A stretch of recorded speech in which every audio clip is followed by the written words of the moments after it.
వివిధ భారతి యూట్యూబ్ ప్రేక్షకులకు స్వాగతం, సుస్వాగతం. చందమామ కథలలో భాగంగా ఈరోజు మనం వినబోయే కథ పేరు సామాన్యుడు మహానుభావుడు. దేశాటన చేస్తున్న సాధువు ఒకడు లక్ష్మీపుర గ్రామానికి వచ్చి చెరువు కట్టపై ఉన్న మర్రి చెట్టు కింద నివాసం ఏర్పాటు చేసుకున్నాడు. ఆయన రోజు గ్రామస్తులకు వేదాంత బోధ చేస్తూ ఉండేవాడు.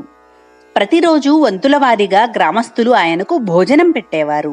సాధువు ఒక రోజున లక్ష్మయ్య అనే అతని ఇంట భోజనం చేస్తూ ఉన్నాడు.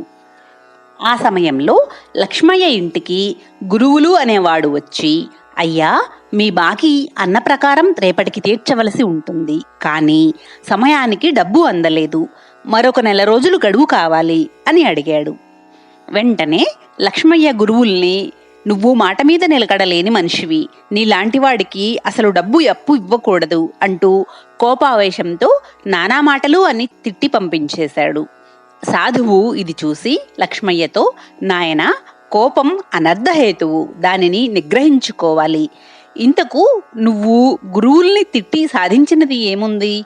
నీ అక్కసు కొంత తీరిందే తప్ప దానివల్ల నీకు చేరవలసిన డబ్బేం ముందుగా రాదు కదా అన్నాడు. లక్ష్మయ్య సాధువుకు వినయంగా నమస్కరించి, స్వామి, నిన్ను తిట్టానని ఎవరూ బాధపడరు, ఎందుకంటే నా కోపం క్షణికం. ఎవరినైనా సరే ఇలా తిట్టి అలా మర్చిపోతాను, వాళ్ల మీద నాకే విధమైన పగ ఉండదు అని అన్నాడు.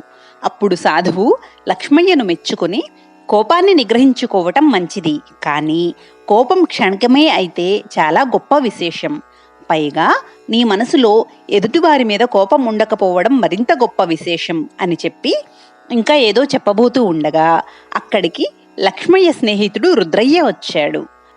రుద్రయ్య సాధువును చూస్తూనే, పని చేయకుండా ఇతరుల కష్టం మీద బ్రతికే సోమరులను చూస్తే నాకు అసహ్యం. నువ్వు ఇలాంటి వాళ్లకు తిండి పెట్టడం బుద్ధిగల పనేమీ కాదు అని అన్నాడు. దీనికి లక్ష్మయ్య నొచ్చుకుని క్షమాపణ కోరబోతే సాధువు వారించి, ఎవరి అభిప్రాయం వారిది, అందుకు ఎవరినీ తప్పు పట్టరాదు అంటూ చిరునవ్వు నవ్వి వెళ్ళిపోయాడు. ఆ తర్వాత కొన్నాళ్లకు లక్ష్మయ్య సాధువును చూసేందుకు ఆయన నివాస స్థానమైన మర్రి చెట్టు దగ్గరకు వెళ్ళాడు. ఆ సమయంలో అక్కడ అతడికి అదే గ్రామం వాడైన పుల్లయ్య కనిపించాడు. పుల్లయ్యను చూస్తూనే లక్ష్మయ్య వాడి భుజం పట్టుకొని, ఏరా, ఎన్నెళ్ల నుండి తప్పించుకు తిరుగుతావు, ఇప్పుడు దొరికావు చూడు, ఈ రోజుతో నువ్వో నేనో తేలిపోవాల్సిందే అన్నాడు. సాధువు వెంటనే జోక్యం చేసుకుని, శాంతం నాయనా, శాంతం, అసలేం జరిగిందో చెప్పు అన్నాడు. లక్ష్మయ్య పుల్లయ్యను వదిలి, స్వామి, నెలనాళ్ల క్రితం నేను గుడిలో పూజ చేయిస్తూ ఉంటే అక్కడ ఉన్న పుల్లయ్య, చెడ్డ పనులు చేసేవారికే దైవభక్తి ఎక్కువగా ఉంటుంది అని వెంటనే అక్కడి నుంచి పారిపోయాడు. అక్కడున్న వాళ్ళందరూ వీడి మాటలకు హేళనగా నవ్వారు. నాకెంతో అవమానమైంది అని చెప్పాడు.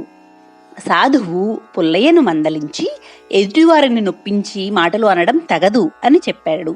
ఇంతలో రుద్రయ్య అక్కడకు వచ్చి, స్వామి, సాధు పురుషుల గొప్పతనం అర్థం కాక మిమ్మల్ని ఆ రోజున చాలా కించపరిచాను, నన్ను మన్నించండి అంటూ సాధువు కాళ్ల మీద పడ్డాడు.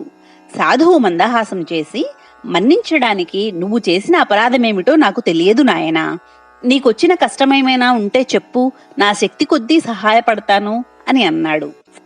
జరిగిందేమిటంటే, రుద్రయ్య భార్యకు జబ్బు చేసింది. అది మామూలు జబ్బు కాదని, దుష్టగ్రహం సోకిందని కొందరు అన్నారు. సాధువుల వల్ల తప్ప ఆ దుష్టగ్రహం తొలగిపోదని అంతా అంటూ ఉంటే మరొక మార్గం లేక రుద్రయ్య సాధువు దగ్గరకు వచ్చాడు. సాధువు రుద్రయ్య ఇంటికి వెళ్ళి మంత్రోచ్చారణ చేసి రుద్రయ్య భార్యను దీవించాడు. మర్నాటికల్లా ఆమె కోలుకొని మామూలు మనిషి అయింది. ఇది చూసిన లక్ష్మయ్య ఆశ్చర్యపడి సాధువు దగ్గరకు వెళ్ళి, స్వామి, మిమ్మల్ని అకారణంగా నిందించిన రుద్రయ్యను క్షమించి మేలు చేశారు, మీరు నిజంగా మహానుభావులు అన్నాడు. అందుకు సాధువు నవ్వి, నేను నీలాంటి వాడినే, నువ్వు ఎదుటివాళ్లను తిట్టి మర్చిపోతావు, నేను ఎదుటివాళ్లు తిడితే వెంటనే మర్చిపోతాను, అకారణంగా ఎవరినైనా తిడితే అది జీవితాంతం నన్ను బాధిస్తుంది, అందుకే ఎవరినీ తిట్టకుండా జాగ్రత్త పడతాను అన్నాడు.